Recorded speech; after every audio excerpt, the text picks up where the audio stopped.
اور بعض شیطان یعنی جن ایسے تھے کہ ان کے یعنی سلیمان علیہ السلام کے لیے دریا میں گوشت لگاتے تھے تاکہ موتی نکال کر دے، یعنی جنات بھی سلیمان علیہ السلام کے سامنے ڈر کے مارے اور ان کے تابع تھے وہ جنات سمندر میں گوند لگا کر اندر کے چھپی ہوئی موتیاں وہ نکال کے باہر لاتے تھے، ٹھیک ہے۔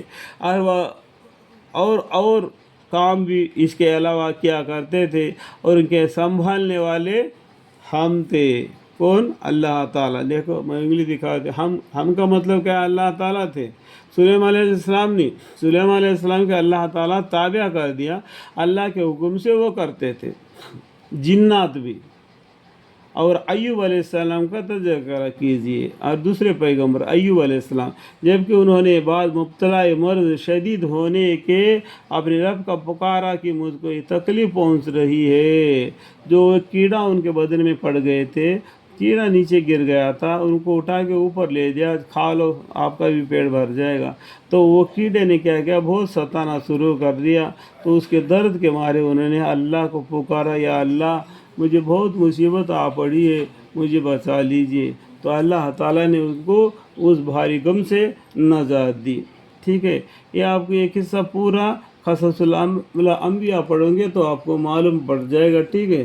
اور آپ سب مہربانوں سے زیادہ مہربان ہیں، کون؟ اللہ تعالیٰ۔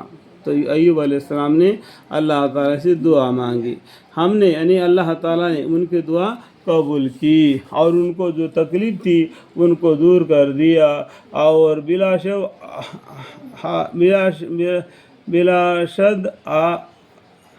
شدہ ہم نے ان کو ان کے کنبہ عطا فرمایا۔ ان کا کنبہ ہوتا ہے، اس کے پیچھے بہت دبی کہانی ہے، ٹھیک ہے، بہت دبی ہوئی کہانی ہے، آپ کو قصص الانبیاء پڑھنا ہی پڑے گا، ٹھیک ہے، تبھی آپ کو معلوم پڑ جائے گا، ٹھیک ہے۔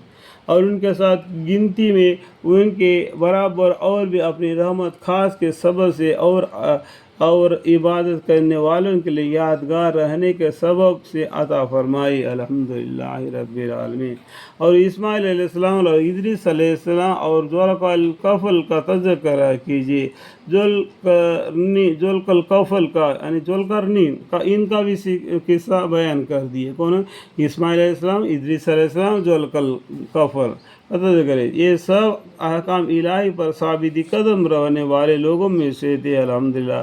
اور ہم نے یعنی اللہ تعالیٰ ان کو اپنی رحمت خاص میں داخل کر دی، لیا اللہم اغفر لی، الحمدللہ رب العالمین۔ یا اللہ ہمیں بھی آپ کی رحمت کے سائے میں عطا فرما، مجھے، میرے بیوی، میرے بچے، میرے پورے خاندان وسیلہ تا قیامت تک نصر بنصر ان سب کو، یا اللہ مالک پروردگار، یا اللہ بے شک یہ کمال صالحات والوں میں سے تھے، اس لوگ کمال صالحات والوں میں سے تھے۔ اور مچھلی والے پیغمبر یعنی یونس علیہ السلام کا تذکرہ کیجیے۔ یونس علیہ السلام کو مچھلی والے پیغمبر اس لیے بول دیا کہ ان کو مچھلی نے کھا لیا، 3 رات 3 دن سمندر کے تحت نیچے تک پہنچ گئی، اور پورا سمندر کو چکر مار دیا۔ تو بھی نوح علیہ السلام نے مچھلی کا پیٹ میں سے پکارا، لا الہ الا انت سبحانک انی کنت من الظالمین۔ اس طریقے سے اللہ کا ذکر کر دیا انہوں نے، ٹھیک ہے، مچھلی کے پیٹ میں۔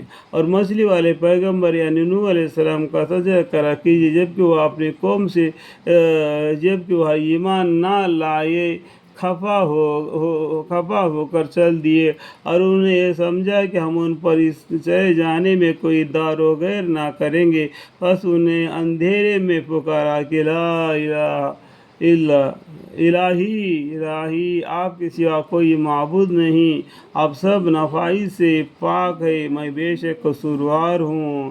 تو اللہ کے حکم آنے سے پہلے انہوں نے اپنا راستہ پکڑ لیا تھا، اس لیے اللہ تعالیٰ نے ان کو مچھلی کے پیٹ میں پکڑ لیا اور ان کے قوم کو سزار دیا۔ ہدایت دینے کے لیے اللہ کافی ہے، اگر اللہ ہدایت نہ دے تو اور ہدایت کہیں بھی نہیں مل سکتی ہے، ٹھیک ہے۔